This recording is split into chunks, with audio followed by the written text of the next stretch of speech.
Ada 4 raja saat ini di Indonesia yang memiliki pengaruh dan kekuasaan, yaitu Pak Jokowi, Ibu Megawati, Pak Prabowo, dan Pak SBY. Jokowi tidak punya partai, tapi punya orang yang masih menjabat dan orang di dalam partai politik, terutama Golkar.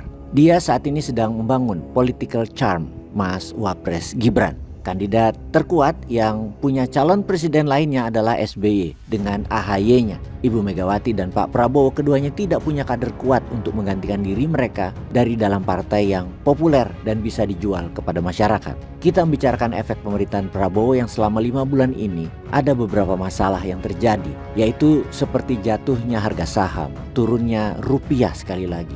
Dimulai dengan kebijakan Danantara semua itu, kemudian juga demo oleh mahasiswa yang memungkinkan kembali demo tersebut turun ke jalan kalau melihat apa yang terjadi pada ekonomi Indonesia sejauh ini. Untuk itu kita buatkan summary political brief apa yang terjadi selama 5 bulan di awal pemerintahan Pak Prabowo, atau ke depan kita singkat dengan istilah 08. 08 menyadari bahwa kondisi ekonomi yang memburuk dapat memicu gerakan sosial seperti di tahun 1998. Jika gerakan sosial terjadi, diduga koalisi taktis yang dibangun dapat pecah karena anggota koalisi terutama dinasti Solo punya kandidat yang akan dimajukan untuk menggantikan 08. Dalam peta yang rawan ini, di mana Pak Jokowi masih memegang polisi, maka 08 mencoba merangkul TNI sebagai basis asalnya. Hal ini dilakukan dengan memberikan posisi lebih banyak untuk TNI, kemudian merevisi undang-undang agar pemberian posisi TNI mempunyai dasar hukum. Kemudian kalkulasinya adalah jika TNI solid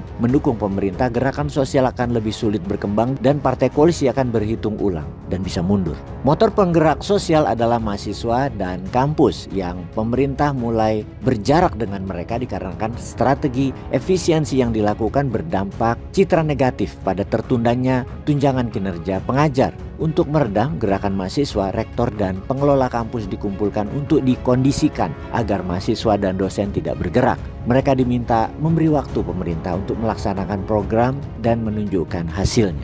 Untuk menunjukkan pada publik quick win, 08 mengkapitalisasi pembongkaran korupsi di Pertamina, BUMN, juga Satgas Sawit, yang kemudian juga memberikan hukuman lebih berat pada kasus seperti nikel dan lain sebagainya. Yang ini cukup berhasil, semoga mendapat gaung nasional dan bisa mendapatkan kepercayaan publik. Hal ini dilakukan karena sejauh ini pemberian MBG atau makan bergizi gratis terungkap semakin banyak masalah, belum lancar juga rencana investasi untuk Danantara dengan melakukan efisiensi budget berdampak luas karena memangkas banyak putaran roda ekonomi. Kemudian juga menjadikan penanganan korupsi Pertamina sebagai pencapaian pemerintah berpotensi menjadi pisau bermata dua karena bisa mengganggu koalisi dengan Pak Jokowi atau memang disengaja menarget penggembosan dinasti Solo tersebut. Jika kasus tidak berhenti pada pelaku lapangan dan terus follow the money, pasti akan menjangkau penerima aliran dana yang banyak merupakan koalisi dinasti Solo. Di satu sisi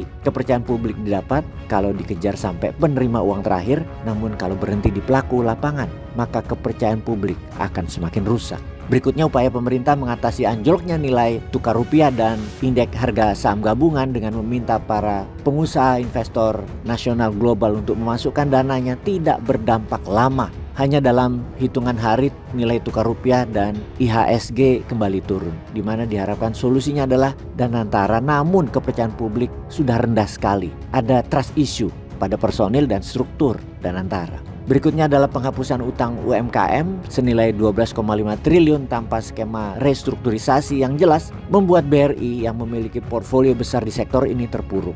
Investor mengkhawatirkan dampak jangka panjang pada likuiditas dan solvabilitas bank. Tanpa mitigasi risiko yang terukur, ini bisa menjadi bom waktu bagi kesehatan perbankan.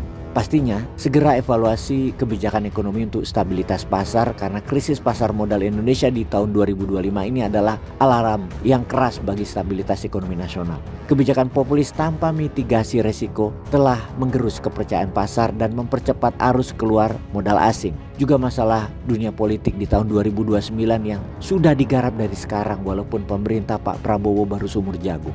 Iya, itulah pejabat penguasa Indonesia ini dan para mantannya yang tidak pernah diam itu, dan juga tidak pernah membangun ekonomi, semuanya otopilot. Hanya bisa mengambil buah atas keringat rakyat yang bukan mereka yang tanam. Peace.